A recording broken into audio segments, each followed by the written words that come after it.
Đố bạn biết kim loại nào đắt nhất thế giới? Có thể bạn sẽ nghĩ đó là vàng. Một số người sẽ nghĩ đến bạch kim, thậm chí có thể nói là kim cương. Dù kim cương thực ra không phải là kim loại, nhưng rất ít người biết rằng có một cái tên gần như vô danh với số đông lại đứng trên tất cả về giá trị trong nhiều thời điểm. Đó chính là rhodium. Rhodium là gì? Rhodium nếu dịch ra theo nghĩa gốc thì bắt nguồn từ tiếng Hy Lạp, rhondon, có nghĩa là hoa hồng. Nghe thì hơi lạ bởi vì rhodium ngoài đời lại có màu trắng bạc và không hề liên quan gì đến màu hồng cả. Nhưng lý do là khi nguyên tố này được phát hiện vào năm 1803, trong quá trình hòa tan và xử lý hóa học, nó tạo ra các dung dịch có màu đỏ hồng rất đặc trưng. Chính màu sắc đó đã khiến các nhà khoa học đặt tên nó là hoa hồng. Đây cũng là một kiểu đặt tên khá phổ biến trong giới hóa học. Nhiều nguyên tố được đặt tên dựa trên màu sắc, đặc tính hoặc hiện tượng khi phản ứng, chứ không phải là hình dạng như vậy. Bạn có biết tên nguyên tố nào khác theo kiểu thế hay không? Vậy nên rhodium, dù là kim loại sáng trắng, cực kỳ ly đòn, lại mang một cái tên rất mềm mại và thơ mộng. Nghe cái tên này đã thấy lạ rồi. Nó không quen tai như vàng, không sang chảnh như kim cương, cũng chẳng có mặt trong những câu chuyện như là đeo bao nhiêu cây hay là tích trữ được bao nhiêu tài sản. Nhưng điều thú vị là trong những năm gần đây, có những lúc nó đắt gấp hơn 10 lần vàng. Tại sao thứ đắt nhất lại là thứ chúng ta không nhìn thấy, không sở hữu, thậm chí là không biết đến? Và chính cái sự ẩn mình đó lại làm cho câu chuyện về rhodium trở nên thú vị hơn rất nhiều. Có một chi tiết thú vị trong lịch sử như thế này. Năm 1979, huyền thoại âm nhạc Paul McCartney được trao một đĩa mạ rhodium. Lý do rất đơn giản, vàng hay bạch kim lúc đó được coi là chưa đủ đặc biệt để vinh danh một nghệ sĩ có sức ảnh hưởng lớn như vậy. Điều đó cho thấy trong một số trường hợp, rhodium được xem như một cấp độ cao hơn cả những kim loại quý truyền thống. Không phải vì nó đẹp hơn, mà vì nó hiếm hơn và vì nó khó đạt được hơn. Về mặt hóa học, rhodium là một nguyên tố hóa học thuộc nhóm kim loại bạch kim, tức là cùng họ với những cái tên vốn quen thuộc hơn nhiều và vốn cũng đã rất nổi tiếng về đắt đỏ như là platinum hay là palladium. Nhóm này thường được coi là giới quý tộc trong thế giới kim loại, hiếm, bền, lại có những tính chất hóa học cực kỳ đặc biệt. Điều đầu tiên khiến rhodium đắt không phải vì nó đẹp, mà vì nó hiếm đến mức gần như vô lý. Trong vỏ trái đất, hàm lượng rhodium chỉ khoảng 0,000037 phần triệu, tức là 4 số 0, sau đó là đến số 37 phần triệu. Trong khi đó vàng, thứ mà chúng ta vẫn coi là quý hiếm, lại có hàm lượng khoảng 0,0013 phần triệu, nghĩa là vàng nhiều hơn rhodium khoảng vài chục lần. Nhưng con số chỉ là một phần của câu chuyện, điều quan trọng hơn là cách nó tồn tại. Vàng dù hiếm vẫn có thể tạo thành mỏ, người ta có thể đào, đãi và khai thác trực tiếp, còn rhodium thì gần như không bao giờ tồn tại thành mỏ riêng. Nó nằm lẫn trong các quặng của các kim loại khác như là niken, đồng hoặc bạch kim với tỷ lệ cực kỳ nhỏ.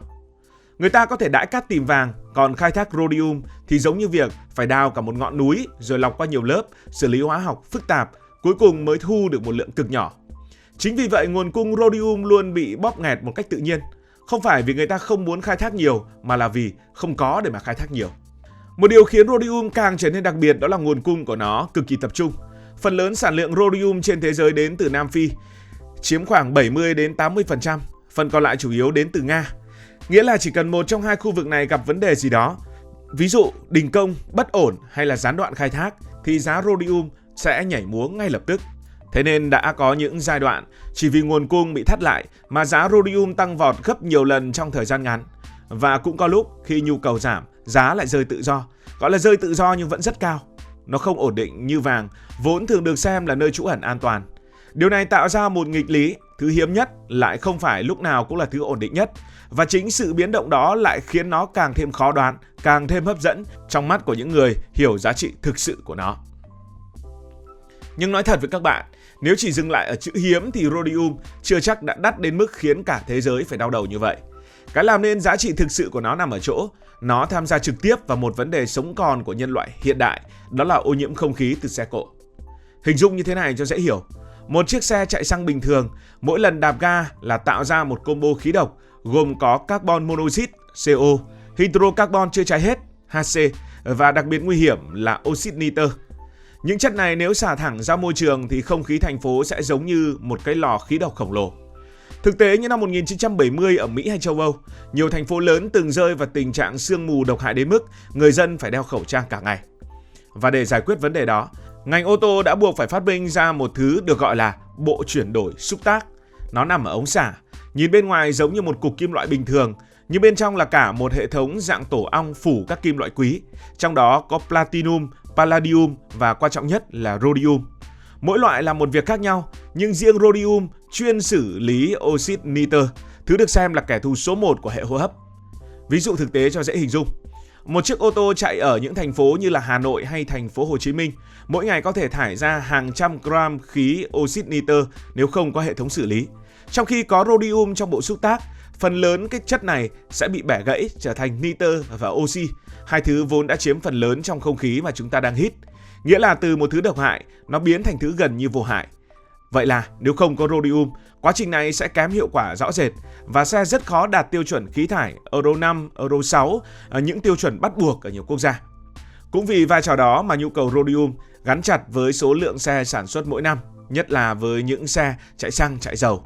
Chỉ cần mỗi xe dùng một lượng cực nhỏ rhodium thôi thì tổng nhu cầu đã là con số khổng lồ, trong khi nguồn cung thì vẫn cực kỳ hạn chế và không thể tăng nhanh được. Đó chính là lý do mà mỗi lần ngành ô tô bùng nổ hoặc các quy định về môi trường bị siết chặt thì giá rhodium lại tăng phi mã. Và đây mới là điểm mấu chốt. Rhodium không phải là kim loại để trưng bày, để đầu tư hay để khoe. Nó là thứ mà cả một hệ thống công nghiệp phải phụ thuộc vào. Khi một thứ vừa hiếm, vừa không thể thay thế, lại gắn với một nhu cầu toàn cầu khổng lồ như giao thông, thì việc nó trở thành một trong những kim loại đắt nhất thế giới là điều gần như không thể tránh khỏi. Không chỉ hiếm và có tác dụng cao, rhodium còn sở hữu những tính chất mà nhiều kim loại khác phải chào thua.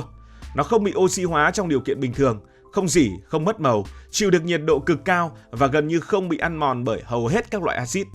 Nếu vàng đã được coi là bền, thì rhodium còn bền hơn rất nhiều. Nó giống như một vật liệu sinh ra để tồn tại trong một môi trường khắc nghiệt nhất. Từ khí nóng trong ống xả xe cho đến những điều kiện công nghiệp nặng, rhodium vẫn giữ được tính ổn định đáng kinh ngạc. Và chính sự lì đòn này khiến nó trở thành lựa chọn hoàn hảo cho những ứng dụng mà sai số nhỏ nhất cũng có thể gây ra hậu quả lớn nhất. Trong đời sống của chúng ta, có một điều nữa, đó là dù hiếm và đắt, rhodium vẫn có mặt hàng ngày, chỉ là chúng ta không nhận ra. Rất nhiều trang sức vàng trắng thực ra được phủ một lớp rhodium bên ngoài để tăng độ sáng và chống xỉn màu. Nghĩa là bạn có thể đã từng đeo rhodium rồi nhưng lại tưởng đó chỉ là vàng trắng bình thường. Nó giống như một lớp áo giáp vô hình giúp những món đồ trang sức giữ được vẻ đẹp lâu dài. Nếu so rhodium với kim cương, chúng ta cũng sẽ thấy một sự khác biệt rất rõ. Kim cương đắt vì vẻ đẹp và giá trị biểu tượng. Nó gắn với cảm xúc, với tình yêu, với những cái câu chuyện marketing kéo dài hàng chục năm. Còn rhodium thì không có những câu chuyện lãng mạn như vậy. Nó đắt vì giá trị thực tế của nó. Tốt cả gỗ và tốt cả nước sơn. Nó là thứ mà ngành công nghiệp cần, chứ không phải là thứ mà con người mua để thể hiện cảm xúc. Câu chuyện về rhodium thực ra không chỉ là câu chuyện về một kim loại. Nó là một bài học. Thứ có giá trị nhất không phải lúc nào cũng là thứ dễ nhìn thấy nhất. Vàng lấp lánh, kim cương rực rỡ, nhưng rhodium thì gần như là ẩn mình. Thế nhưng chính nó lại là thứ mà cả một hệ thống công nghiệp hiện đại phải phụ thuộc. Nhìn rộng ra nữa, chúng ta thấy một điều thú vị. Trong thế giới này, có rất nhiều thứ quan trọng nhưng không nổi bật. Những thứ âm thầm vận hành phía sau nhưng lại giữ cho cả hệ thống hoạt động trơn tru. Rhodium chính là một ví dụ như vậy. Nó không nằm trên sân khấu nhưng lại quyết định chất lượng của cả buổi diễn. Cảm ơn đã quan tâm theo dõi câu chuyện này. Nếu thấy thú vị, hãy nhấn nút like và đăng ký kênh. Hẹn gặp lại ở trong những câu chuyện tới.